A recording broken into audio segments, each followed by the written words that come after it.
미국의 CNN 방송이 코로나19 팬데믹 2년 만에 가장 전파력이 높은 최악의 바이러스가 왔다라고 보도했습니다. 오미크론의 하위 변이 BA.5 바이러스 이야기입니다. 이미 미국 전체 감염인 65%에 이르면서 우세종으로 자리를 잡았고요. 유럽 질병예방통제센터 또한 이달 말까지 이 BA.5 변이가 유럽 대부분의 나라에서 우세종이 될 것이라 내다보았습니다. 세계보건기구 WHO는 느슨해진 방역을 지적을 하면서 각국이 마스크 착용과 환기, 거리두기를 다시 도입을 해야 한다 강조를 했는데요. 우리나라 또한 자유롭지 않죠. 연일 확진자 수가 수직 상승하고 있습니다. 재감염 시에 더 아프고 위험한 건 물론이고 거의 모든 질병 수치가 급증하는 걸로 보여주는 논문도 얼마 전에 소개를 해드렸죠. 휴가철을 앞두고 있습니다. 개인 방역에 철저한 관심을 기울여야 할 때입니다.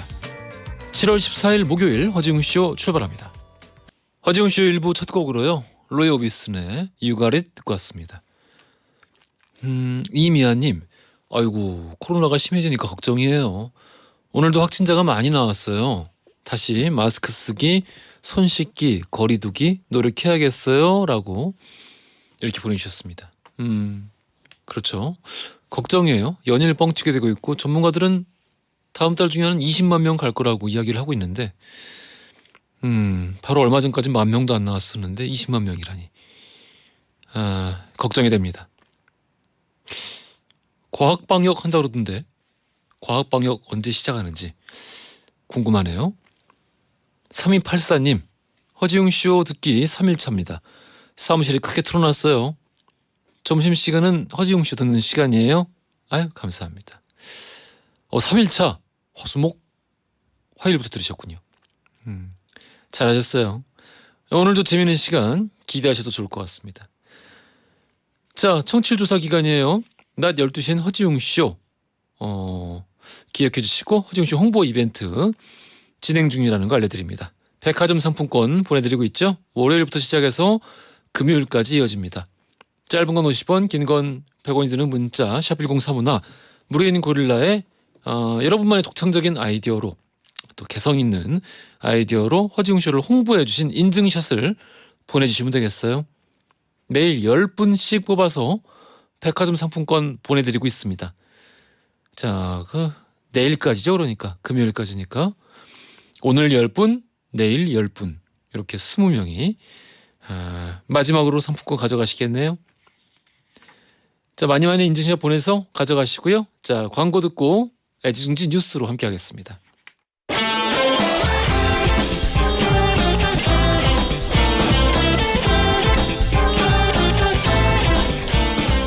트렌디한 뉴스를 따라갑니다. 손이의 에. 허지웅의 지. 왜 그래? 아니 왜 이래? 무슨 일이야? 혀깨 물었어요? 아니 저 순간 왜 이렇게 소리가 안 나오나 했는데 내가 마스크를 죄송해요. 애지중지 뉴스.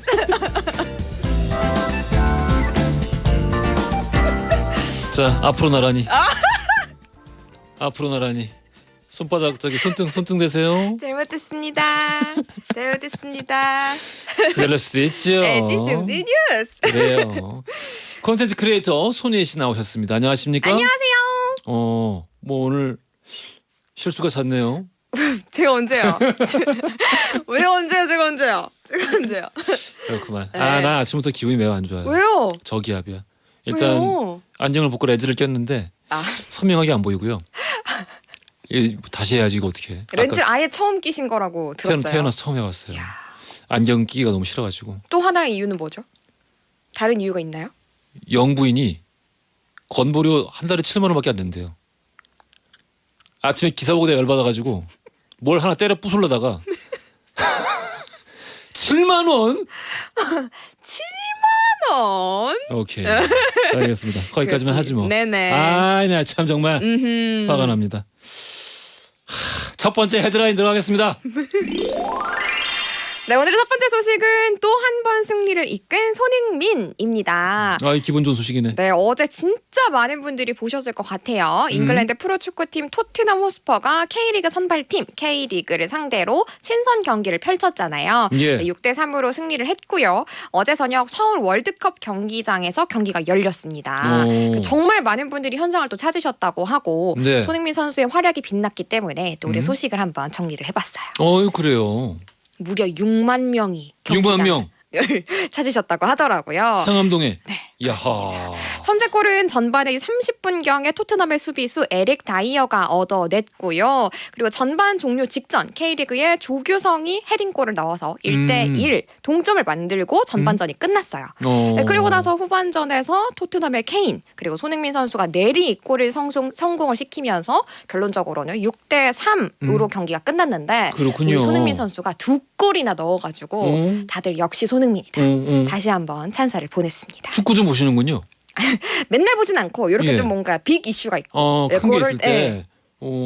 오랜만에 손흥민 선수 우리 리그 우리 구장에서 맞아요, 우리, 맞아요, 우리 관중들 앞에서 뛴 거네요. 맞아요. 음. 네, 특히나 이렇게 얘기를 했어요. 음. 대표팀 경기를 하면 관중석이 다 빨간색인데 오늘은 다 하얀색이네요라고 얘기를 했는데 이게 소속팀인 토트넘 호스퍼의 유니폼이 하얀색이거든요. 그러니까 빨강색을 또 대표팀의 관점에서 보다가 또 음. 토트넘 소속으로 하얀 유니폼을 입은 한국 팬들을 보니까 감회가 새롭다. 네. 이런 의미에서 한 얘기였거든요. 그러면서 특히나 토트넘 소속으로 한국에서 골을 넣는 건 아마도 처음이자 마지막이 될 수 있어서 더 특별한 경험이었다라고 손흥민 선수가 얘기를 했습니다. UN 세계 식량 계획 여기에 친선 대사로 임명이 됐다는 소식도 있습니다. 맞습니다. 손흥민 어이구. 선수 UN 세계 식량 계획의 글로벌 친선 대사로 오늘 실수의 날이네. 오늘 뭔가 날이구만. 구박받아서 그렇잖아요. 임명식은 어제 친선 경기 전에 열렸고요. 그래서 손흥민 선수가 본인도 정말 어려운 순간들이 많았었다. 그래서 앞으로 목소리를 적극적으로 낼 거고 분쟁, 재난, 기후변화의 영향에 놓인 수백만 명의 사람들 함께 응원하겠다라면서 친선 대사로서의 각오를 드러냈습니다. 그래요. 손흥민 거리 이건 뭔가요? 이 얘기는 사실 진짜 오래된 얘기인데요. 일단 손흥민 선수의 아버지인 손웅정 감독이 강원도 내의 손흥민 거리 조성에 대해서 나는 하지 않았으면 좋겠다라고 이렇게 딱 선을 그으면서 반대 의사를 밝힌 상황이에요. 네. 왜냐하면 손흥민 선수가 은퇴를 하면 평범한 시민의 삶을 살 거다라면서 이렇게 조금 겸손하게 우리 아들이 은퇴하면 누가 이름이나 불러주겠냐라면서 이제 거절 의사를 겸손하게 밝혔는데요. 오히려 그런 예산이 있다면 이 축구 꿈나무들이 많으니까 네. 해외에 진출하기 전에 영어, 독일어, 스페인어 그리고 역사 등을 가르칠 수 있는 예산으로 활용해 주셨으면 좋겠다라고 얘기를 했습니다. 그렇군요. 네. 알겠습니다. 우리 재테크 전문가시잖아요. 전문가, 네네. 세테크라는 것도 있나요? 세테크는 예. 세금을 아끼는 재테크라고 해서 합성어로 세테크라고 하는 거예요. 절세? 그렇죠. 절세. 네, 합법적으로 절세를 해가지고 세금을 아끼는 걸 세테크라고 합니다. 그렇군요. 네. 법인을 만들어서 1인 네. 법인을 만들어서 건보료를 깎는 것도 절세인가요? 아니면 탈세인가요? 아니 누가 물어봐서 그래. 강인수님이 7만 원 열받지 마세요. 안 낼 수 있으면 안 내고 싶잖아요. 세테크는 기본 재테크잖아요. 라고 해주셨는데 뭐 탈세입니까? 아니면 절세입니까? 그 자체로 탈세라고 볼 수는 없는데 내부적으로 좀 자세히 봐야 되는 문제죠. 피해가는데 넘어갑시다. 누구 마음대로? 넘어갑시다. 다음 헤드라인 가보겠습니다. 두 번째 소식은 현실과 판타지의 황금조합 우영우입니다. 우투드 영투드 왜 안 해? 아니 손 같이 해주세요. 다시 한다. 우투드 영투드 땅투다 꿀투 뭐지? 아이. 망했다. 똥투드 그투드 레미 해야지. 왜 안 해? 잘한다. 제대로. 한번 하고 와. 나 안 해. 안 해. 나 오늘 진행 안 해. 해요. 한다. 우투드 영투드 땅투다 꿀투다 라미. 잘했어. 근데 사실 잘했습니다. 여기까지 딱 해줘야 되는데. 그러니까. 예. 이거는 우리 거리두기 때문에. 네네. 오케이. 화제의 드라마입니다. 이상한 변호사 우영우인데 이 드라마를 계기로 장애 서사가 진화했다라는 얘기를 들을 만큼 사랑을 받고 있는데요. 그래서 관련 소식들을 한번 정리를 해봤어요. 예. 일단 자폐 스펙트럼 장애를 갖고 살아가는 우영우가 주인공이죠. 장애인에 대한 편견을 뚫고 비장애인이랑 소통하려는 모습들을 잘 그려내고 있는데요. SNS에서는 사촌이 자폐 스펙트럼 장애인이다. 그래서 이걸 보면서도 마음이 조마조마하고 걱정이 컸는데 기우였다. 오히려 지나친 과장 없이 그린 점이 너무 감사하다라면서 다양한 글들로 찬사를 쏟아내고 있는데요. 사실 우리가 장애인의 모습을 보여주는 드라마가 이번이 처음은 아니잖아요. 전혀 아니죠. 많았어요. 예. 발달장애인 정은혜 씨가 출연해서 울림을 줬던 우리들의 블루스도 있었고요. 그리고 굿닥터도 맞아요. 진짜 화제였잖아요. 심지어 미국판 리메이크도 있을 정도로 정말 화제였거든요. 예. 그래서 한류의 한 지류에서 탄탄한 서사를 구축해오던 우리 K 장애인 드라마가 우영우를 기점으로 정말 우뚝 올라섰다라는 평가를 받고 있더라고요. 전 세계 1위 좀 찍고 있던데. 맞아요. 참 좋습니다. 멋있어요. 예, 이런 작품으로 전 세계 1위에 오르니까 제가 더 기쁘고 뿌듯하다는 생각이 들고. 맞습니다. 저는 그 레딧이라고 예, 미국의 이제 유명한 사이트 있잖아요. 커뮤니티 사이트. 거기서 이제 실제 그 자폐를 앓고 계시는 그 아마 미국 분인 것 같아요. 예, 그분이 쓴 그 장문의 리뷰를 봤는데. 우영우에 대해서요? 예. 너무 좀 한 3회까지 보고 쓰신 것 같더라고요. 근데 그 드라마 속에 나오고 있는 디테일한 그 박은미 씨가 연기하는 우영우의 그 모습이나 이런 것들이 진짜 정말 지금까지 자기가 본 어떤 그 대중매체 속의 이 장애보다 확실히 자기 자신을 반영하고 있다. 너무 잘 보여줬다. 그러니까 기존의 드라마나 영화에서 미처 보여주지 못했던 것들, 혹은 관객이나 시청자가 불편해할까봐 보여주지 못했던 것들, 이런 것들을 제대로 보여주고 있다. 적나라하게 보여준 부분이니까요. 그러면서도 이야기는 아름답다. 맞아. 그래서 너무 좋다. 이런 굉장히 장문의 리뷰를 정말 썼더라고요. 제대로 보셨네. 그러니까 너무 뿌듯하더라고요. 맞아요. 진짜 뿌듯해요. 내가 만든 것도 아닌데. 진짜 뿌듯해요. 예. 이게 실제로 웅디가 얘기를 한 것처럼 해외에서도 엄청 화제가 되고 있는데 비슷하게 필리핀의 한 누리꾼도 우영우에서 판사가 우영우 변호사를 교체해라라고 얘기를 할까봐 자기가 같이 너무 두려웠다라면서 이제 본인도 자폐 스펙트럼 장애인이라고 말씀을 주시더라고요. 그래서 그 댓글을 보면서 저도 또 정말 이거는 뭐 인종 그런 거 상관없이 다 같이 공감을 했구나라고 저도 봤죠. 이 드라마 속의 인물들 가만히 보면은 재밌어요. 그래서. 굉장히 입체적이에요. 그 장애인을 바라보는 여러 가지 종류의 사람들을 잘 반영을 하고 있어가지고, 근데 그 중에 막 그냥 밑도 끝도 없는 악한 사람 없어요. 그러니까 사람 열받게 하는 캐릭터 있잖아요. 그런 것도 존재하지 않고 편하게 볼 수 있는데. 맞아요. 왜 이제 장애인이 있으면은 무조건 도와줘야죠. 그건 또 아니니까. 무조건 드라마에서는 이 사람들은 불쌍한 사람들. 뭐 이런 식으로 접근하는 캐릭터도 있어요, 솔직히. 그리고 또 어떤 캐릭터는 왜 똑같은 인간인데? 왜 특혜를 주는 거죠? 라고 하면서 우리 똑같은 인간인데? 하면서 그냥 동등하게 진짜. 그래서 사기도 동등하게 치고. 권민우 변호사. 겉모술수 그러니까 권민우 씨께서. 그런 게 참 재밌는 것 같아요. 맞아요. 예. 그래서 왜냐면 여러 사람, 누구나 긍정적으로 보는 건 또 사실은 아니긴 하거든요. 근데 그런 걸 적나라하게 보여줘서 오히려 공감을 사는 것 같아요. 그렇습니다.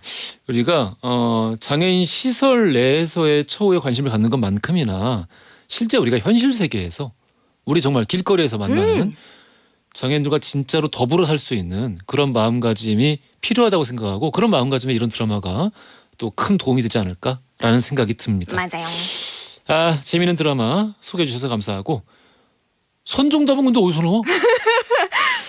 우리가 방금 얘기를 집중적으로 했지만 퀴즈는 앞에서 나온다. 앞에서? 그렇습니다. 절세? 절세 탈세? 절세에서 벗어나세요. 영부인 아니고? 아니에요. 7만 원? 아니고 인물 이름. 인물 이름? 인물 이름. 말해도 돼요? 안돼. 그 입을 다물라. 알겠습니다. 앞에서 나온다고 하시네요. 네, 그렇습니다. 오늘의 퀴즈 들어가 보겠습니다. 네, 우리나라의 대표적인 축구 선수죠. 현재 토트넘 소속으로 활약하고 있는 선수 누구일까요? 너무 1번 쉽다. 너무 쉽죠? 1번 손흥민, 2번 안정환, 3번 박민. 정답 아시는 분들 짧은 건 50원, 긴 건 100원이 드는 문자 샵 1035나 무료인 글을 보내주시면 2부 시작하자마자 추첨 통해서 선물 받을 당첨자 발표해드리겠습니다. 고생 많으셨어요. 감사합니다. 육중한 밴드의 바나나 이거 엊그저께 앞에서 육중한 씨 만났거든요. 엘리베이터 앞에서. 어이 형 너무 오랜만이라고 막 인사하더니 바나나를 기억하래 나보러 계속. 바나나 내 어깨를 막 치면서 바나나 이거군요. 이 노래. 육중한 밴드의 바나나 먹고 싶다 들으면서 2부로 갈게요. I like bananas. 허지용 쇼.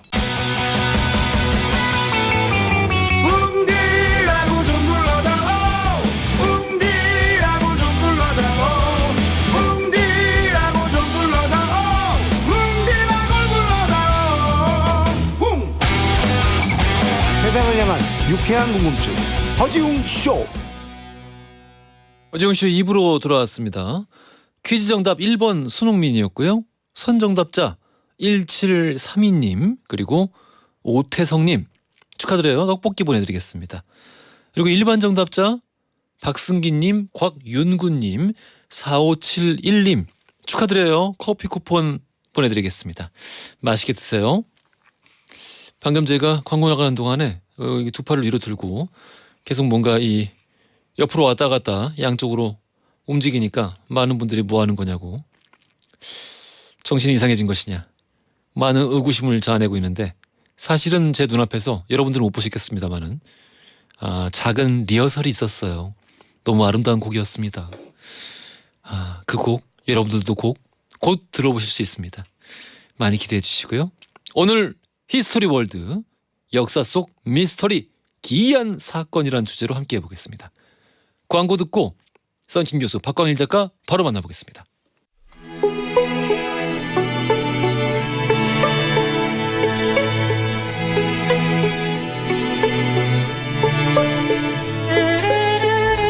과거 속 역사를 통해 현재를 들여다봅니다. 히스토리 월드 역사행 전문가 역사 귀요미 역사 속의 작은 싱어 박광일 작가님 나오셨고요. 안녕하십니까? 안녕하세요, 박광일입니다.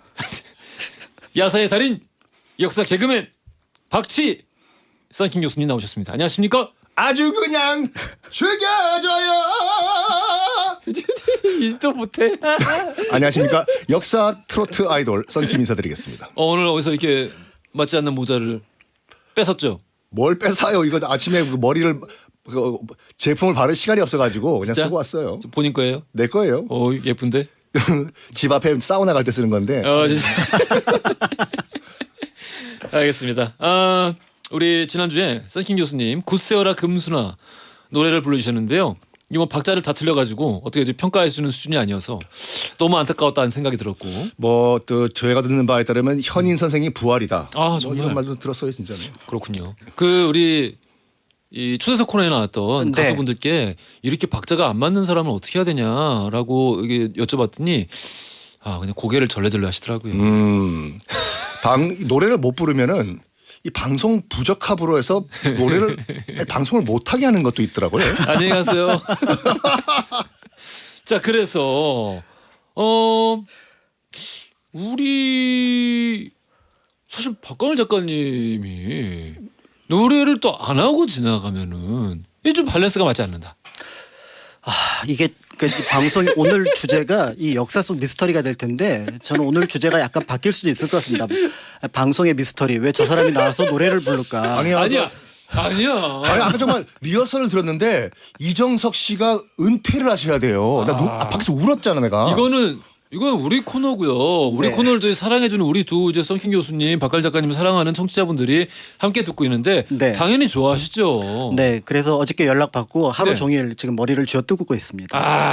그래서 앞에서 리허설을 이렇게 하셨는데 그냥 왠지 오늘 떠나실 것 같아 사랑하기에. 이렇게면 그래서 우리 좀 노래를 한번 간단하게 듣고 본격적인 이야기 될까요? 이 격한 감정 가지고 코너가 진행될까 이게? 할 수 있어. 왜냐면 오늘 미스테리니까. 네. 자, 오늘 불러주실 곡이 뭔가요? 네, 이정석의 사랑하기에. 이 네. 명곡이죠. 명곡이죠. 최근에 여러 영화라든지 드라마가 향수를 자극하고 있어서 저도 그 즈음에 불렀던 노래를 찾아봤습니다. 너무 좋아. 선곡의 변까지. 네. 자, 이정석의 사랑하기에를 우리 박광일 작가님께서 불러주시겠습니다. 와! 손수건 준비하세요. 손수건.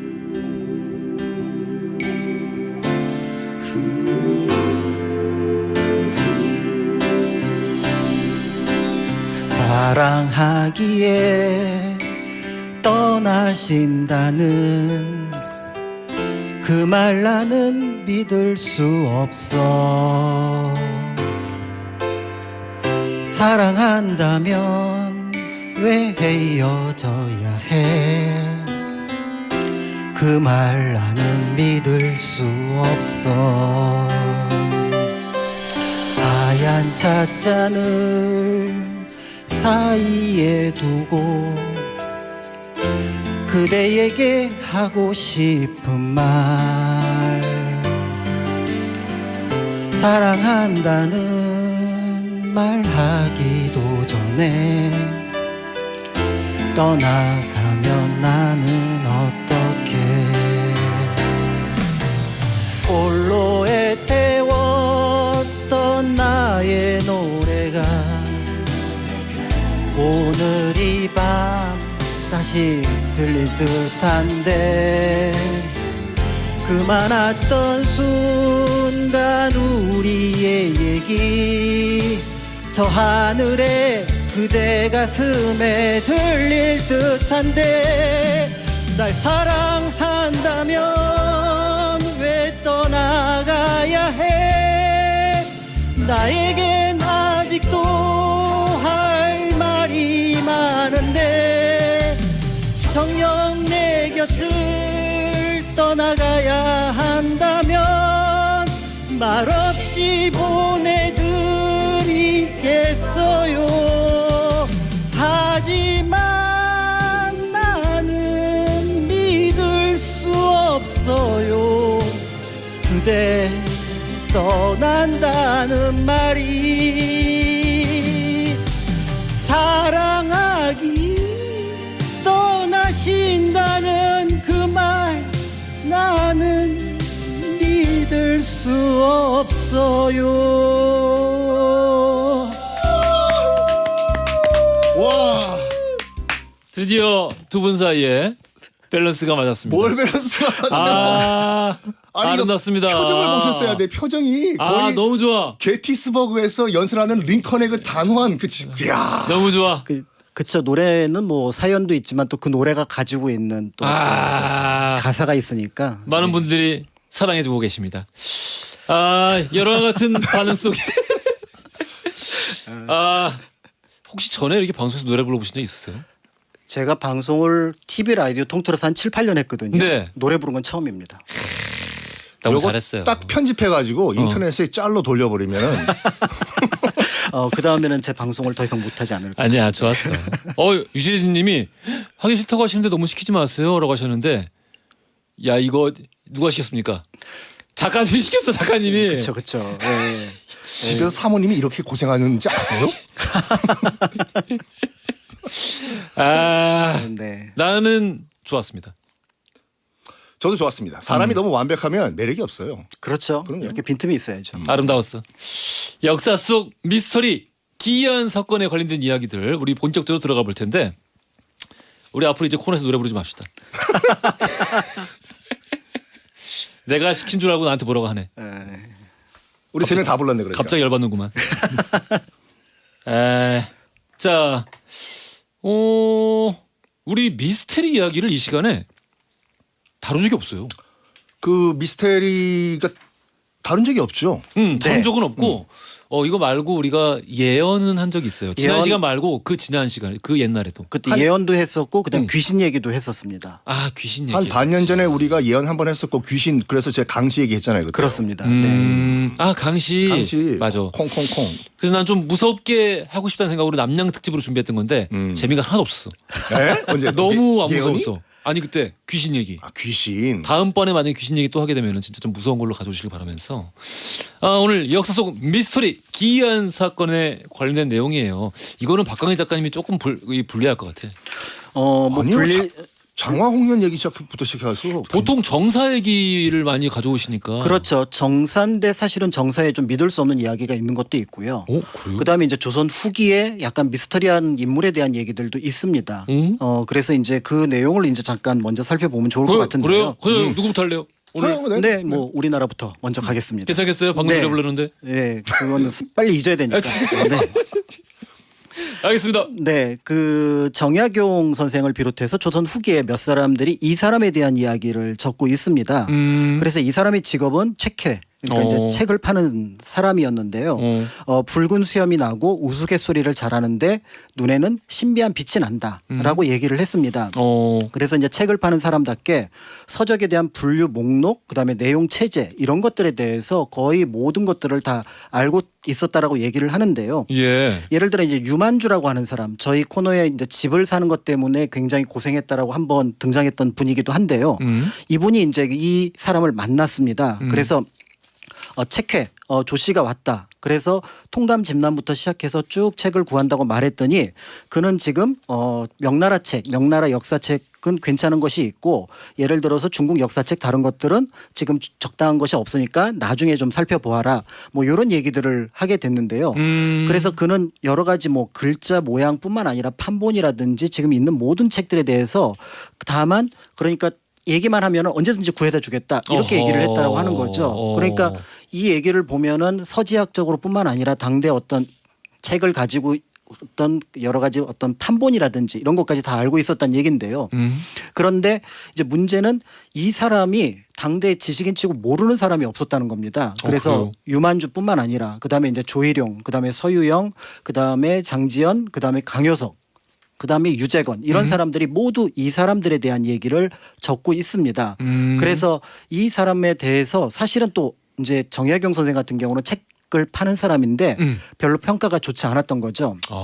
그 이유가 예를 들어 이제 그 책을 구하는 방식과 파는데 이제 약간 2배 차이를 좀 이문을 남겼던 것 같아요. 아이고. 100원에 사서 200원에 팔았던 것 같아요. 책을? 네. 어이구. 그러니까 이제 중고책을 사서 이제 그 책을 필요로 하는 사람한테 샀는데 사실 이게 이제 어떤 책의 전문가이기 때문에 그 책을 좀 싸게 살 수 있었던 부분도 있었던 거죠.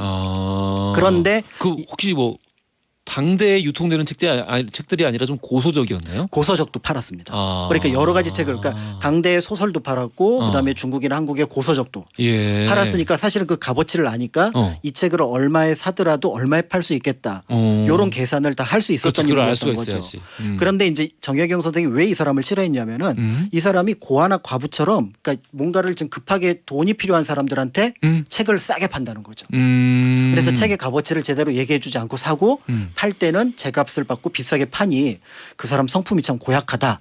이렇게 표현을 했던 겁니다. 네. 그런데 오늘 얘기가 책 장사 얘기가 아니라 미스터리 얘기잖아요. 그러니까 내가 계속 기다리고 있어요. 혹시 성이 이씨 아니에요? 미스터리? 미스터 조입니다. 미스터 조야? 네. 조지 조가. 네. 그래서 아까 조가라고 얘기를 했었는데 예. 이제 문제는 그때 그 사람이 어디에 사는지 정확히 아는 사람이 한 사람도 없다는 거였고요. 그 당대에 이제 이 사람에 대한 증언을 정리를 해놓은 게 이런 게 있습니다. 1776년에 이제 이 사람의 이름이 나오는데 정확하게는 그 사람 이름을 몰라서 조신선을 보았는데 얼굴과 머리카락이 40, 50대였다. 그런데 24년 뒤인 1800년에 그 모습이 예전과 같았고 다시 20년 뒤인 1820년에 그 모습이 같았다. 늙지 않는구나. 네, 그래서 처음에 40대였는데 40년이 지나도 40대. 나네? 의 모습을 하고 있었다라고 합니다. 그래서 이 사람이 바로 조신선, 조생이라고 해서 조선 후기에 책을 팔았던 인물인데 늙지 않는다고 해서 사실은 책에 대한 전문가로서 당시에 책회로서도 굉장히 유명하지만 한편으로서 늙지 않는다라는 점에서 굉장히 유명하고요. 예. 그다음에 영조 때 명기집약이라는 책에 보면은 태조 이성계에 관련된 잘못된 얘기 있어서 그거를 책회들이 팔다가 문제가 된 적이 있습니다. 그래서 수백 명이 다 잡혀서 들어가서 처형을 당해요. 이거는 국가 왕실에 관련된 문제다. 이렇게 해서 처형을 했는데 이 조신선은 그 일이 일어나기 몇 해 전에 갑자기 사라집니다. 사라져. 그리고 그런 어떤 모든 사건이 끝나고 나서 다시 도착해서 서울에 도착해서 책을 팔기 시작해요. 근데 그때도 얼굴은 똑같았나요? 얼굴은 똑같았고 희한하네. 그래서 다른 사람들은 그거를 미리 예측하지 못하고 다 잡혀 들어갔는데 이 사람은 예측하고 몸을 피했다라는 거죠. 그래서 당내 사람들은 이 사람을 조생이라고도 불렀지만 조신선이라고도 불렀다. 이렇게 얘기를 하니 그가 누군지는 정확하게 알 수 없는 부분이고요. 그래서 이걸 가지고 사실은 이제 뭐 영화도 나오고. 어?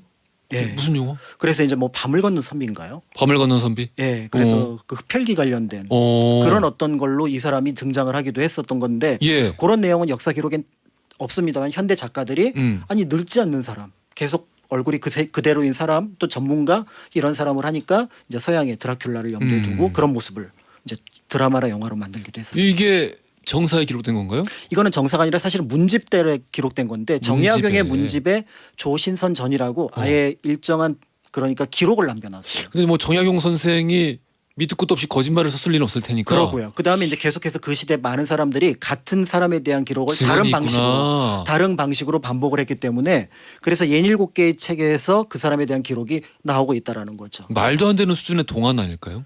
그럼에도 다들- 불구하고 40년, 아니요. 50년 지났을 때 동안이 있을 수가 있어요. 전일 동안 이승환 씨 곧 환갑이에요. 우리 이제 앞으로 이 코너에서 노래 금지입니다. 알겠습니다. 입도 뻥끗하지만.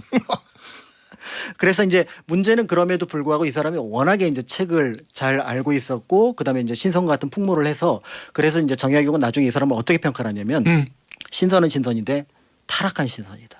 타락천사구나. 왜? 왜냐하면 세상의 어떤 이득을 취하기 위해서 거짓을 일삼으니 타락했는데 그 사람의 어떤 모습이라든지 여러 가지 평가를 보면 신선과 같으니 신선은 신선이되 타락한 신선이다. 그렇게 조신선전을 평가를 하고 마무리를 하고 있습니다. 왜냐면은 돈을 그러니까 약간 폭리를 취해가지고 이문을 취했으니까. 네. 그래서 이제 그런 부분들을 염두에 두고서 얘기를 했으니 사실은 이제 당대의 이런 어떤 한양이라고 하는 한정된 공간에서 이런 여러 사람들의 증언을 이렇게 만들어내는 경우는 굉장히 어려운데 그러니까 여러 네. 사람이 똑같이 증언을 하니까. 그런 면에서 볼 때 이 조신선이라고 하는 사람은 그러니까 역사 속에서 조금 미스터리한 어떤 그런 인물로 봐도 되지 않을까라는 생각을 해서 준비를 그러니까 했습니다. 우리가 언뜻 생각해 보면은 80살 먹었는데 40살처럼 보인다는 거잖아요. 그렇습니다. 잠깐 이게 가능할까? 조선시대. 톰 크루즈도 62년생이에요. 맞아요. 근데 이번에 새로 나온 그 메이브릭 영화 보면은 우통 다 벗으시고 해변에서 비치 발리볼 하시잖아요. 풋볼. 그렇죠. 중요한 건 얼굴이지. 네. 얼굴도 동안 유지하고 계시잖아요. 그래도 이제 한 50대는 보이더라. 근데 이 경우는 80대가 40대처럼 보인 거니까. 그러니까 약간 동안은 정말 있는 것 같아요. 역사적으로 봤을 때. 저도 20대 때 사진 보면 지금이랑 똑같아요. 아 여기 자꾸 뭔가 이게 그 자기 손을 얹으려고. 아무것도 얹지 마세요. 그러니까 최고로 어쨌든 합리적으로 생각을 하면은 20대 때 50대 얼굴을 했을 수도 있죠. 제가요? 아니 이 사람은 아 왜 20대 때 50대 얼굴 예. 하고 있었으니까. 그 동기들 중에 보면은 좀 맞아요. 노안으로서 좀 어렸을 때 굉장히 좀 막 어려움을 겪었던 친구들이 있는데 오히려 그 30년 친구들이 후에. 안 늙잖아요. 그 그렇지. 얼굴이 그대로 가잖아요. 30년 후에 동창회를 했는데 얼굴이 그대로다. 그대로잖아요. 아. 네. 그러니까 그런 면을 합리적으로 생각할 수 있지 않을까 이렇게 보는데 이게 조선시대라는 점에서 여전히 미스터리한 부분은 있지 않을까라는 생각을 합니다. 풀리지는 않는구나. 네. 아니 그게 뭔가 그 미스터리하고 신비함이 좀 성립이 되려면은 책을 팔아서 뭘 했다거나 그렇죠. 이런 게 있어야 되는데 그냥 단순히 책을 좀 바가지를 얹어서 팔았다. 이거는 좀 모양이 좀 빠진다. 네, 그런데 이제 더 나가서 이 사람이 그 한양의 어떤 여러 사람들이 가지고 있는 책을 속속들이 다 알고 있었던 것 같아요. 집에 무슨 책이 있는지요? 네, 그래서 이제 정약용이 이제 그런 기록을 마지막에 이제 남겨놨는데요. 내 비록 책은 없지만 아무개가 어떠한 책을 이 사람이 이제 그 어떤 사람과 인터뷰를 한 내용입니다. 조신선이 내 비록 책은 없지만 아무개가 어떠한 책을 몇 년 소장하고 있다가 그중 어떤 책 일부를 나를 통해 팔았어. 그 때문에 책의 내용은 모르지만 어떤 책을 누가 지었으며 누가 주석을 달았고 몇 권 몇 책인지까지 다 알 수 있어 라고 얘기를 하고 있습니다. 그러니까 이게 많이 살았기 때문에 사람들의 집들의 책들의 소장 그다음에 그것이 전해지는 과정들을 다 알고 있었다라고 스스로 이제 실토를 하고 있는 것은 어떤 의미에서 보면 굉장히 오래 살았던 것과 또 연결을 해서 볼 수가 있기도 하죠. 이분의 머릿속은 그러니까 그 예전 도서 대여점, 네, 도선 대여점 그 관리 프로그램 대장 같은 거거든요. 그렇습니다. 책을 정작 읽어보진 못했더라도 저자와 빌려간 집, 지금 네. 현재 수정아 가지고 있는 집 이런 건 다 한다. 그렇습니다. 야. 그리고 이제 마지막에 이런 얘기를 했습니다. 제가 이제 이 코너를 정하면서 책의 신이라고 조신선 이렇게 정했는데 세상 사람이 책을 사지 않는다면 내가 날마다 마시고 취할 수도 없을 것이요. 이는 하늘이 세상의 책으로 나에게 명한 바요. 그러니 나는 내 생애를 책으로 마칠까 하오. 그래서 어떻게 죽었는데요? 그러니까 책을 팔아서 술 마시고 그걸로 생을 마친다라고 인터뷰를 했다라는 겁니다. 그 마지막에 혹시 어떻게 돌아가셨대요? 기록이 없습니다. 기록이 없어요? 그럼요. 네. 어디에 사는지도 모르는데. 혹시 아직까지 그러니까 오! 어떤 분은 어떤 분은 방송을 통해서 계속 어. 그날 술을 사시고 방송을 하고 뭐 하시고 또 술을 드시고 이런 분이 있잖아요. 그 우리 가까이에 있죠. 네네네. 예. 그분하고 어디요? 굉장히 비슷한 것 같아요. 오! 사실 제가 그 사람입니다. 오늘에서야 제가 공개를 안 해요. 그렇군요. 졸시셨군요. 제가 썬킴이 아니라 썬조예요. 알겠습니다. 역사 속 미스터리 기이한 사건. 일단 첫 번째를 여는 이야기로 조선 초기에 정말 후기 조선 조선- 후기의 조선 책의 후기. 신 조신선. 조선 후기에 정말 오래 살았던 40년 가까이 젊어 보였던 그런 인물 조신선 조생에 대해서 이야기를 나눠봤습니다. 자, 여기서 돌발 퀴즈 드릴게요. 조선 시대에도 범죄는 골칫거리였습니다. 살인 사건이 벌어지면은 지금의 법의학자처럼 이분들이 나서서 일을 처리했는데요. 변사체의 검시를 담당했던 조선 시대의 전문가, 이 직업은 과연 무엇일까요? 보기 드리겠습니다. 1번 전기수, 2번 집주름, 3번 오작인. 야, 오늘 진짜 어렵다. 이게 뭘? 어려워. 자긴 왜 이렇게 노래 잘 불러? 매력적이야 자기야. 한 번 더 해줘. 자긴 왜 이렇게 매력적이야? 싫어. 방금 좋다 그러고. 네, 오작동인가 봅니다. 충분한 힌트가 됐던 것 같습니다. 정답 아시는 분들 짧은 건 50원, 긴 건 100원이 드는 문자 샵1035나 무료인 글이라 보내주시면 추첨 통해서 선물 보내드리겠습니다. 오석준의 웃어요 들으면서 3부로 갈게요. 허지용 쇼.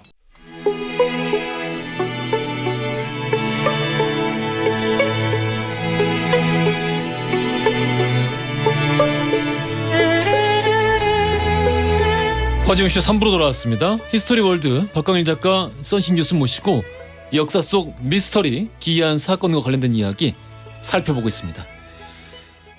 히스토리 월드 팟캐스트로도 함께 들을 수 있고요.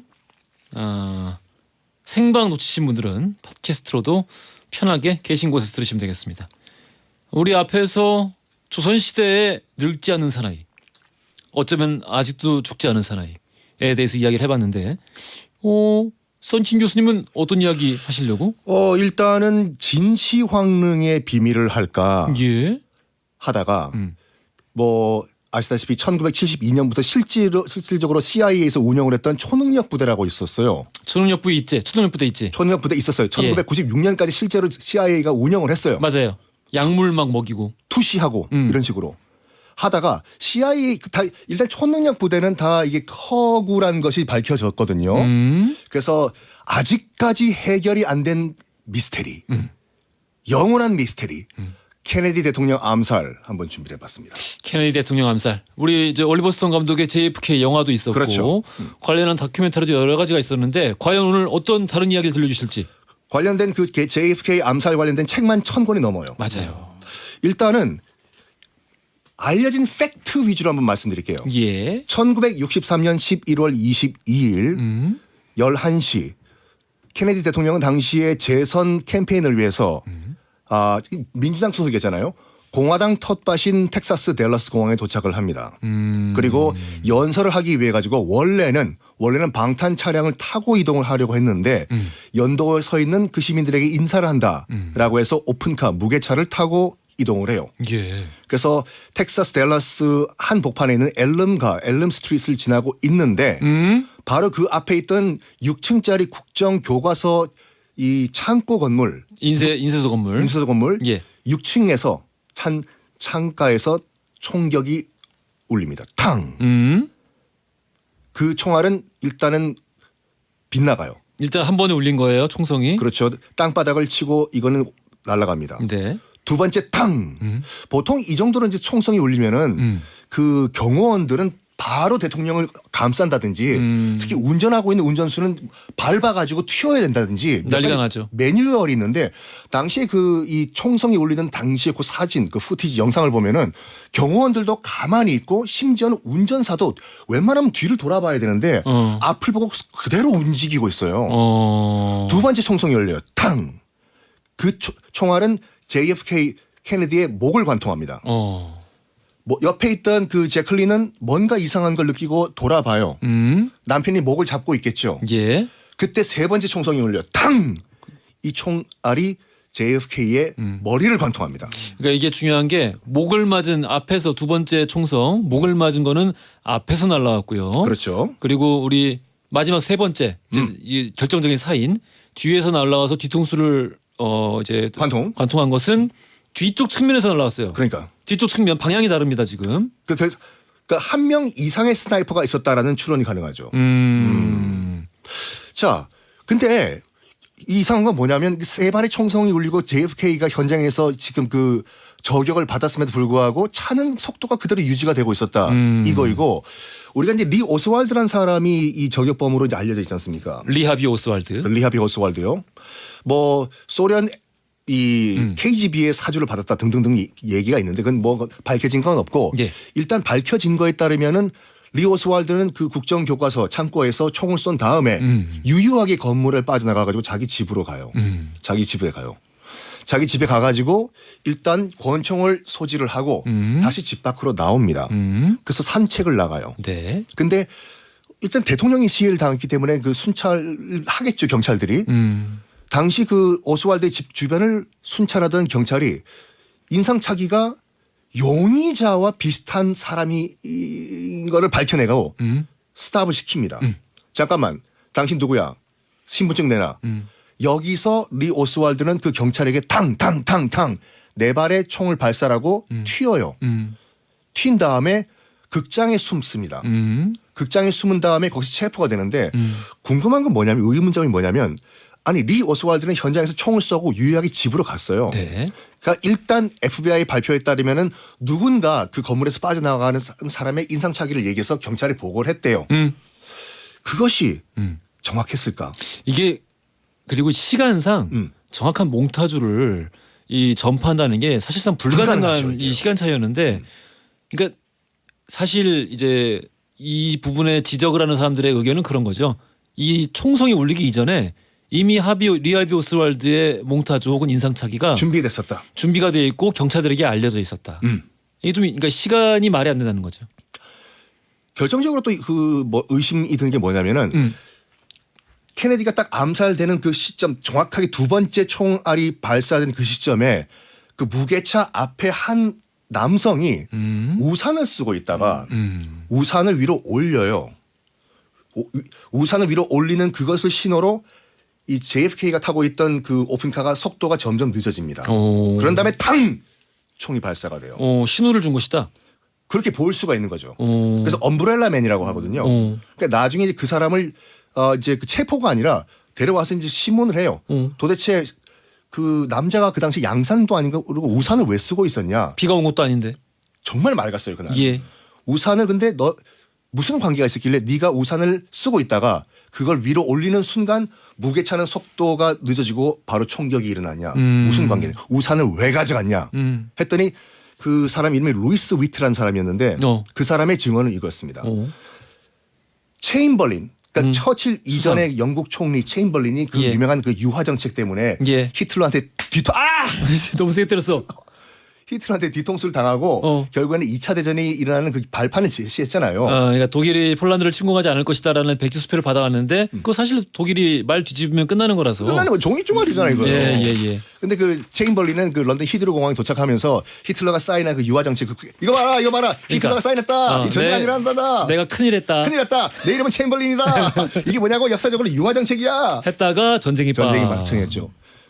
그 당시에 체인벌린을 지지했고 유화 정책을 지지했던 것이 누구였냐면 조지 F 케네디라고 케네디 대통령의 아버지였는데 네, 맞습니다. 주영 미국 대사였어요. 그런데 체인벌린이란 그 당시 그 영국 총리는 엄브렐라맨이라고 비 많이 오잖아요. 그 런던에. 영국은 비 많이 오죠. 그래서 항상 우산을 들고 다녔대요. 그래서 케네디 대통령의 아버지를 비판하기 위해서 자기는 우산을 들고 있다가 그걸 항의하는 차원에서 들어 올렸다. 그 본인의 증언이에요. 그게? 본인의 증언이거든요. 진짜로? 진짜로 그렇게 얘기했어요. 네. 워렌 보고서에 포함된 내용. 오랜 보고서 포가 됐어요. 아 진짜? 오, 오케이. 그런 다음에 어. 리 오스왈드가 이건 다 아시는 것과 같이 일단 체포가 됐다가 난 죄가 없다. 그런 다음에 이제 그 당시 이제 댈러스 그 구치소에 있다가 이제 텍사스 구치소로 옮기는 과정에서 어? 아시다시피 이제 잭 루비라는 텍사스 나이트클럽 주인이 다가가가지고 대통령을 죽인 놈 탕탕탕 생방송 과정에서 죽이지 않습니까? 이 놀라운 일이었죠. 잭 루비라는 나이트클럽 사장이 거기 갈 수가 없어요. 맞아요. 거기는 기자들만 철저하게 그 몸수색 한 다음에 들어간 상태였거든요. 네. 민간인이 들어갈 수 없는 상황이었는데 잭 루비라는 나이트클럽 사장이 총을 들고 어떻게 거기까지 들어갔냐 이거죠. 누가 들여보내준 거지. 누가 들여다보는 거죠. 근데 총도 끝내 발견 안 된 걸로 알고 있어요. 안 된 거죠. 예. 그리고 이 잭 루비는 결국에는 이 리 오스왈드를 죽인 혐의로 예. 교도소에 수감이 되는데 67년도에 죽어요. 음. 사인이 폐암이었거든요. 어. 폐암 판정 받자마자 한 달 반 후에 이렇게 사망을 합니다. 어쨌든 간에 이 사설 탐정들이 잭 루비라는 나이트클럽 이 사장 뒤를 캐봤어요. 캐봤더니 누가 나왔냐면 지미 호파라는 지미 오파. 지미 호파 당시에 저기 노조. 트럭 노조 위원장 예. 아이리시맨 영화 예. 주인공. 예. 그 누구냐 알파치노가 연기했던 예. 거기가 연결된 거예요. 옛날에 잭 니콜슨이 연기했어. 예? 지미 오파 잭 니콜슨이 연기했어. 옛날에. 그러니까. 옛날에. 예. 지미 호파는 미국 마피아는 아니었지만 노조 위원장이었지만 마피아보다 더 위험한 인물이었어요. 그럼요. 그때는. 그 당시에는. 예. 근데 당시 케네디 대통령의 동생인 로버트 케네디가 법무장관이었거든요. 예. 엄청나게 마피아와 범죄와의 전쟁, 특히 지미 호파를 때려잡기 위해 가지고 노력을 하던 시기였는데 지미 호파가 당사자인 로버트 케네디를 죽이는 것보다는 차라리 그 형을 죽여가지고 경고의 메시지를 보내겠다라는 차원에서 죽였다는 얘기도 있죠. 법무장관을 직접 암살하긴 뭐하니까 대통령을 암살한다고요? 라고 이게 말이 됩니까? 아니 그런 주장이 있어요. 아니 이게 뭐냐면 지금까지 말씀드렸던 무슨 초능력 부자라든지 무슨 뭐 진실 황릉 같은 경우에는 다 어느 정도 드러났는데 예. 아직까지 미스테리는 예. 케네디 암살이라니까요. 이게 미 정부에서 매년이 아니라 3년에 4년에 한 번씩 그 관련 자료를 공개하는데 누가 어떻게 왜 죽였냐는 아직까지 미스테리예요. 이게. 그래서 일단 그 미국 정부의 공식적인 청문회 자료로서의 우리 그러니까 유일한 미국 정부가 발표한 유일한 당시 케네디 사건의 진상은 아까 말씀드렸던 워렌 보고서에 그렇죠. 실려 있는 것이고 근데 워렌 보고서 자체가 이제 빈틈이 많죠. 그래가지고 그 올리버 스톤 감독이 연출했던 JFK를 보면은 예. 열통 터져요. 내가 2시간 넘게 지금 뭘 본 거야 지금. 왜 결론이 안 나냐고. 그래도 이게 그 진실을 찾는 여정이 중요한 거니까. 그렇죠. 그 영화 보셨죠? 우리 네. 작가님도. 그 영화 속에서 제시되는 음모론들이 사실상 다 격파가 된 것들이거든요. 거의 대부분. 그러니까 올리버 스톤 감독이 이 영화 속에서 사실 진실을 막 이렇게 추구를 한다고 착각을 하면서 보기보다는 이 케빈 코스트너가 연기하는 이 검사가 끝까지 이거를 포기하지 않고 게리슨 검사였나요? 끝까지 쫓아가잖아요. 나는 그 여정 자체가 되게 약간 그 몇 번을 그 영화를 되풀이해서 볼 때마다 감동적이더라고요. 그러니까 맞아요. 그 워렌 보고서를 바탕으로서 여러 가지 카드라 설이 나오잖아요. 네. 그 중에 그래도 가장 신빙성 있는 게 뭐냐면 CIA가 죽였다. 그래 뭐 그런 얘기가 제일 많았죠. 가장 많아요. 예. 왜냐하면 당시 실제로 케네디와 CIA는 서로 앙숙이었어요. 왜냐하면 61년도 이제 쿠바 혁명 이후에 예. 이제 이 카스트로 정권을 뒤집어 엎긴 엎어야 되는데 미국 군 정규군이 직접 가긴 좀 그러니까 쿠바 난민들 한 1,000명을 이용한 그 피그만 침공 사건이라는 걸 그렇죠. 일으키잖아요. 예. 그래서 여기서 CIA가 뭘 얘기했냐면 지금 그 쿠바 난민들만 배 타고 들어가면 100% 진다고 미 공군이 지금 지원을 해달라라고 CIA가 케네디한테 요구를 했는데 했는데 케네디는 안 된다. 그러면 3차 대전이 일어나기 때문에 미 공군 지원할 수가 없다. 결국에는 CIA가 그 추진했던 피그만 상륙 작전 실패해요. 그것 때문에 실패하죠. 네. CIA와 케네디가 벌어졌다. 그러니까 서로 이제 약간 감정 싸움 벌이는 게 그렇지. 케네디는 너희들 왜 이렇게 무리를 했냐고. 그래서 예산을 20% 깎아버려요. CIA. CIA는 뭐라고 했냐면 우리가 공군 지원해달라고 했는데 왜 공군 지원 안 했냐. 그건 당신 때문에 진 거라고. 치고받고 하다가 CIA가 암살했다는 설도 있지요. 예, 이거 설입니다, 여러분. 이게 다 설이고, 워렌 보고서에는 그냥 단순 명쾌하게 단독범 리하비 오스왈드의 범행이다라고 그렇죠. 네. 이렇게 공식적으로 발표가 됐어요. 여러 가지 설들이 있어서. 심지어는 UFO도 최근 미 정부가 존재한다라고 예. 밝혔지만 예. 아직까지 노 코멘트 노 디나이얼은 케네디 암살뿐이다. 아, 뭔가 이렇게 오늘 케네디 얘기를 하다가 반응이 심상치 않으니까 갑자기 UFO 얘기까지 좀 하고 있습니다. 아이고. 내가 오늘 미스테리 얘기 해달라니까 다들 뭔가 신나는 귀신 얘기, 뭔가 그 미스테리한 소름 끼치는 알 수 없는 수수께끼 같은 얘기들, 이런 것들을 해줘야지. 이거 뭐야? 여러분 이거 스릴 넘치지 않아요 이거요? 이게 왜 스릴 넘쳐? 다 끝난 얘기인데. 하시죠 작가님. 네, 그래서 삼국 사기에 조금 이상한 얘기들이 나오고 있어요. 무서워요? 무섭다기보다는 괴기스럽다.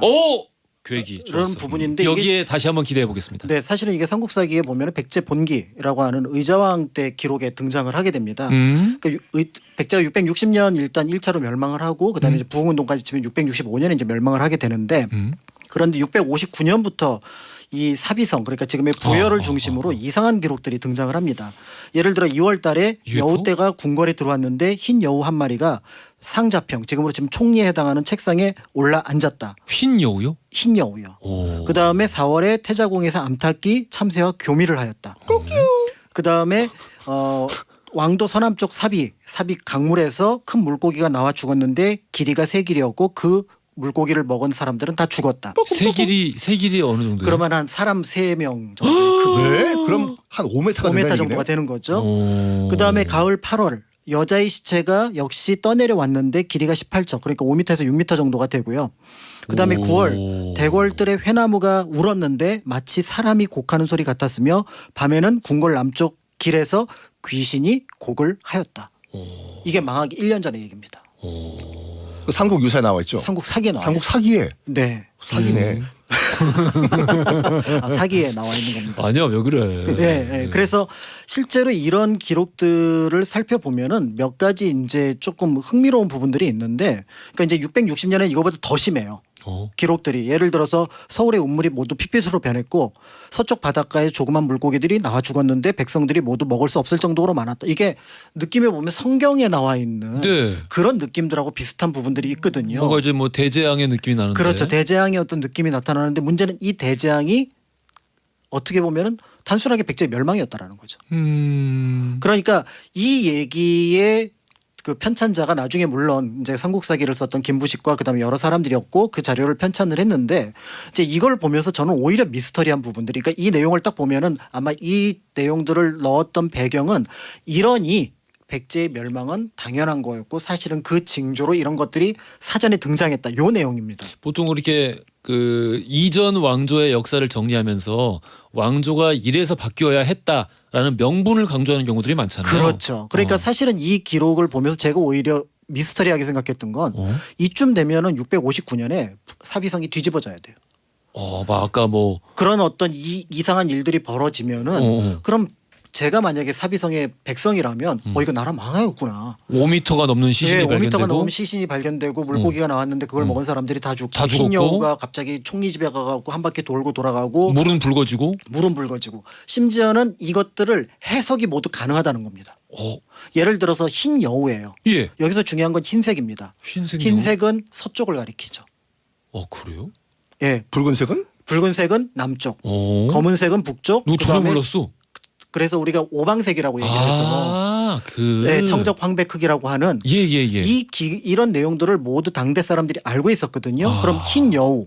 그러면은 여기서 여우가 중요한 게 아니라 서쪽이 중요한 거고 예. 그 서쪽은 당나라를 가리키죠.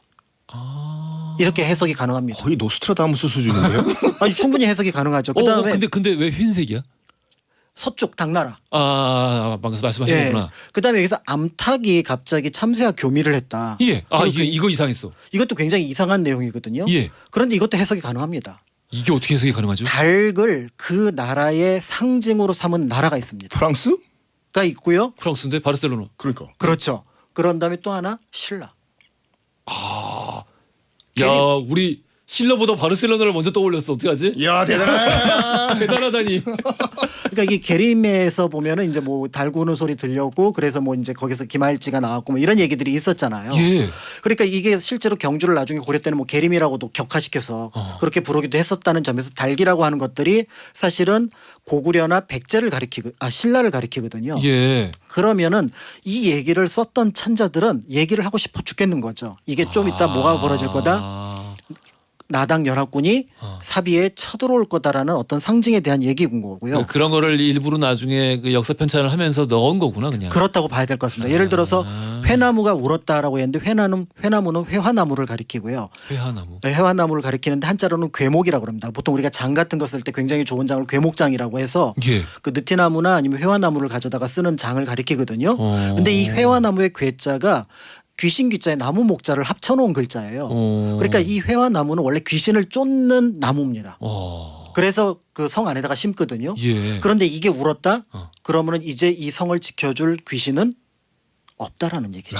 근데 중국에 추배도라고 예언서 있어요. 네. 그 거기 보면은 뭐까지 나와 있냐면 해석을 어떻게까지 했냐면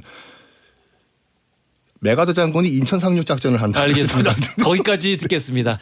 네. 그러니까 이제 그런 상황인데 이제 드디어 660년 이제 운명의 날이 다가오고 있는데 예. 이때 이제 삼국사기 기록에 이런 얘기가 등장을 합니다. 갑자기 이제 개 한 마리가 역시 서쪽으로 와서 사비의 언덕에서 와서 왕궁을 향하여 크게 짖더니 사라졌다. 이 서쪽은 아까 그 의미인 것 같고요. 그다음에 이제 귀신 하나가 궁궐 안에 들어와서 큰 소리로 백제가 망한다. 백제가 망한다 하고 외치다가 땅 속으로 사라집니다. 땅강아지가? 귀신이. 귀신이? 그러니까 의자왕이 파봐라. 파봤더니 한 세자 밑에서 거북이 한 마리가 발견이 된 거죠. 거북이? 네. 그래서 그 거북이 등에 글자가 적혀 있기를 백제는 둥근달이고 신라는 초승달이다. 이 문장이 여기서 나오는 겁니다. 그러니까 이제 이걸 일관을 부른 거죠. 이거 어떻게 해석해야 되냐. 백제는 보름달이고 그다음에 신라는 초승달이면 우리가 좋은 거 아니냐? 백제는 슈퍼문, 그렇죠. 신라는 초승달. 그렇죠. 그랬더니 이 사람이 있는 그대로 얘기를 했던 거죠. 이제 달이 다 찼으면 그다음에 남은 일은 지는 거밖에 없다. 지는 거밖에 없고 저 신라가 지금은 약해 보이지만 이제 계속해서 차오르는 거밖에 없다. 클 거다. 이 얘기를 했더니 쫓겨납니다. 뭐 또 쫓겨날 이렇게 것까지 뭐 해석해야지. 있어. 신라가 초승달이라는 것은 이슬람과의 교역이 풍부하다. 근데 뭔가 앞뒤들이 다 많네요. 네. 그래서 다시 신기한데? 이제 그 사람을 불러가지고 다른 사람을 불러서 해석을 하게 했더니 둥근 달 같다는 것은 왕성하다는 것이요 초승달 같다는 미약하다는 것이니 생각해보건대 우리 백제는 왕성해지고 신라는 차츰 쇠약해지는 게 아닌가 싶습니다. 했더니 그러자 임금이 기뻐했다라고 삼국사기에 나오는 거죠. 이거는 그냥 의자왕이 듣고 싶은 얘기를 해줬군요. 그렇습니다. 사실은 이거는 의자왕이 듣고 싶은 얘기가 아니라 백제가 망한다라는 것들을 누군가에게 어필하고 싶었던 이 편찬자가 편찬자. 의자왕을 그렇게 폄하를 했다고 보여지고요. 더 나아가서 결국은 의자왕에게 우리나라에도 존재하지 않는 중국 고대사에나 존재했던 삼천궁녀 얘기를 맞아. 여기다가 살짝 얹어 넣으면서 사실은 이건 삼국사기에 나오지도 않습니다. 조선시대 나오는 얘기고요. 궁녀 얘기는 삼천이라는 숫자는 그러다 보니까 우리가 알고 있는 이 역사를 이제 백제의 역사를 삼국사기만 보고 또 때에 따라서 그거를 그냥 인용을 할 경우에는 그래 백제의 멸망은 당연한 거야 라고 생각을 하게 되는 그런 부분들이 없지 않아 있다라는 생각이 들어서요. 그래서 그 미스테리는 의자왕의 무덤은 우리나라가 아니라 중국에 있다는 거. 못 찾았죠 아직. 아니 밝혀졌어요. 그 유남생이랑 유남생 아니 남생은 찾았는데 의자왕의 무덤은 찾지 못해서 그 흙만 가져와서 가묘를 만들었어요. 가묘예요? 그럼 가묘? 예, 가묘가 지금 능산이 고분에 보면은 그 토단이라고 그러니까 해가지고 무덤 형식으로 만든 게 있는데 그러니까 그 낙양에 있는 그 북망산에 가면 예, 거기다 묻었다라고 기록이 나와 있는데 문제는 무덤은 못 찾아가지고 그 흙만 가져와서 좀 재를 올리기는 했었습니다. 우리 다음번에 여전히 이게 모르시는 분들도 많고 하니까 이 삼천궁녀에 대한 이야기 우리가 전에 한번 제대로 다룬 적은 없었던 것 같아요. 제가 지나가면서 한 번씩은 지나가면서는 얘기했는데 했던 부분들이 있었죠. 그래서 이게 뭐 사실 거의 날조로 역사 속 날조. 네. 역사 속 날조. 이게 정치적 목적에 의한 날조 아니겠습니까? 삼천궁녀 이거 뻥이지 뭐. 그래서 이제 제일 중요한 게 역사를 바라볼 때 사료 사료 비판이거든요. 예. 그래서 그 사료가 정사면 일단은 신뢰하지만 그럼에도 그 내부적인 논리 속에서 또 다른 것과 비교해서 비판해 보는 건 필요한데 네. 그래서 역사 속에 미스터리가 나오면은 예. 미스터리라고 생각하지 말고 일단 의심해 보시라고. 아. 이 나 내용을 포함 준비했습니다. 가보시면 알겠지만 거기 3,000명 다 못 써요. 거기 좁아가서. 아 그러니까 말도 안 되지. 조선의 궁녀가 아주 많았다고 하는 분이 500명인데 그것도 안 될 것 같습니다. 그리고 의장이 이렇게 방탕한 사람도 아니었다는데. 그럼요. 이런 얘기 우리 다음번에 한번 해보도록 하겠습니다. 어? 자 오늘 역사 속 미스터리 기이한 사건에 관련된 이야기 해봤고요. 우리 돌발퀴즈 정답은 3번 오작인이었습니다. 당첨자 명단은 선고편안에 올려놓을게요. 지금까지 박광일 작가, 선희 교수였습니다. 감사합니다. 감사합니다. 감사합니다. 허지용 쇼. 여러분의 하루를 읽어보는 시간, 나의 친애하는 하루. 자 이번 주는 허지용 쇼 홍보 이벤트 참여하신 여러분들의 사연과 함께하고 있습니다. 9989님. 저는 하남에서 꽈배기 집을 운영하고 있습니다. 가게를 시작하면서 코로나로 힘든 시간이었는데 허지웅 쇼 들으면서 웅디에게 많은 위로 받아서 뭐라도 보답을 해드려야 될 것 같아 이렇게 홍보를 해요. 허지웅 쇼도 저희 가게도 모두 흥했으면 좋겠습니다. 보내주셨습니다. 감사합니다. 백화점 상품권 보내드릴게요. 5947님.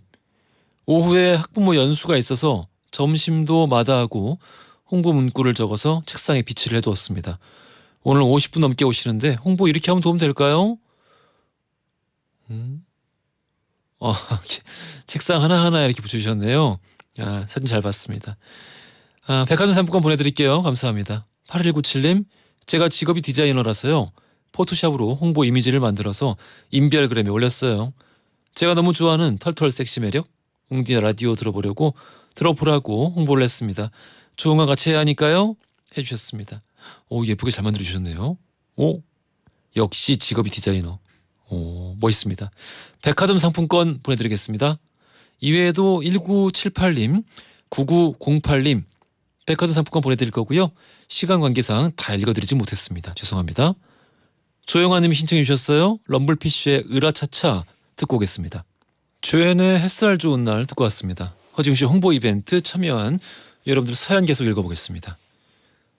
2478님 공무원 시험 준비하는 공시생이에요. 직접 뛰어서 홍보를 하고 싶었지만 시간에 쫓겨서 온라인으로 홍보했습니다. 12,000명 애청자 확보해서 허지웅씨 대박나길 바랍니다. 이렇게 보내주셨어요. 인터넷에 이렇게 올려주셨군요. 감사합니다. 백화점 상품권 보내드릴게요. 9812님 부모님께서 힘들게 키우신 자두 한 상자를 의미 있게 나눠 먹으려고 주위 상가분들에게 나눠드렸습니다. 나눠 먹으면 좋아요. 웅디의 허지웅 쇼도 같이 홍보했습니다. 특히 화요일 방송 노탁스의 맛맛은 소상공인 식당 사장님과 저에게도 참 많은 힘이 되고 있습니다. 늘 응원하고 잘 듣겠습니다 하셨어요. 뭐 빼곡하게 이렇게 메모를 과일 꾸러미를 만드셔가지고 빼곡하게 메모를 허지웅 쇼 홍보 관련된 메모를 같이 써붙여 놓으셨네요. 감사드립니다. 백화점 상품권 보내드릴게요. 1819님 저는 물류회사에서 근무를 해요. 기사님들이 드시는 음료수에다가 허지웅 쇼 라벨 붙여드리니까 배송하면서 듣는다는 분들 은근히 많네요 해주셨어요. 음료수에다가 근데 그 허지웅 쇼 게시판 보면은 정말 배송 기사분들 많아요. 퀵 기사님들도 많고요. 배달하시는 분들도 많고 그렇습니다. 자 이외에도 1366님 0389님 백화점 상품권 보내드릴 거고요. 다 읽어드리지 못했습니다. 죄송합니다. 자 내일 하루 더 남았어요. 참여하셔서 백화점 상품권 모두 다 타가시길 바라겠고요. 신은주님이 데이브레이크에 들었다 놨다 신청하셨습니다. 장기와 얼굴들의 그렇고 그런 사이까지 함께 듣고 올게요. 자 오늘 허지웅 씨 마무리할 시간입니다. 내일 난세에 가는 걸 함께 할 거고요. 엔딩송 오유진님이에요. 오유진님이 신청해주신 이석훈의 바보에게 바보가 들려드리겠습니다. 이 곡 들으시면서 저는 내일 낮 12시 5분에 다시 찾아뵐게요.